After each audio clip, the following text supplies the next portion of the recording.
Ninde. Motivation kenango. Uyudo ga receipt. Onge. Bendu penjo ga ni pesa mano choko diotio nade. Jonyuol bende nyaka penjo jopuonje.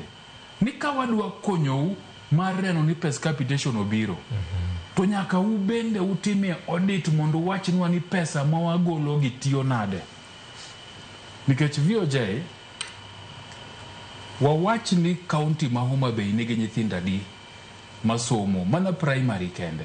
Wawach kita ni koro gi nyithindo 1400. To ka pile pile tam ka chakore to nitiere siling 100 midwaro kuom janyuol. To kata mpoko rumo tiko ni oni 150 jopuonje dwa dhi neno paunde gi Kisumu ero berbere sani koro un gi paunde gi jopuonje bro dhi neno paunde gi Kigeni. Nisi jui jopuonje dhi e benchmarking akiani sikul mane. To pesa ni jonyuole machulo.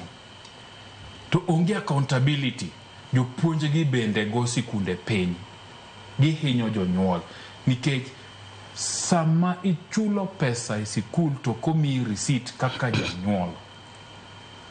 To kipenjo ni pesa ni otiyo nade to nyathini kore michwado, nyathini kore mano ismeka, nyathini kore ma indiscipline. Mano bende okber.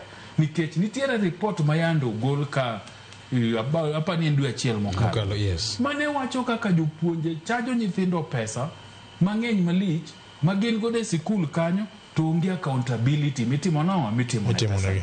So gini en balance. Nikech samoro bende serikal ong'eyo ni jopuonje nigi pesa e sikundegi. Nikech gikoni ka en gi nyithindo 800 tikoni bas capitation oleo. Nyathi ka nyathi janyuol ka janyuol omiwa pesa diwa siling 200. Ing'e ni pesa nitiere e sikul kanyo. Emomiyo gini bende gichung' to ka gioro pesa nikech ging'e ni sikul bro dhi mbele kata capitation nitie kata capitation onge. Emomiyo weche pesa mag sikul jonyuol nyaka koro bed jogo mabedo gi weche mag accountability mag kwayo. Ging'iyo ni to sikul ka capitation obiro to tiyo nade. Okay.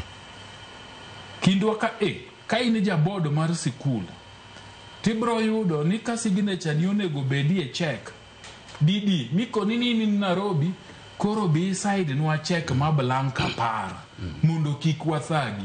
Bende luwo ting'e ni check ni sign ma blank apar igolo godo pesa di to pesa ni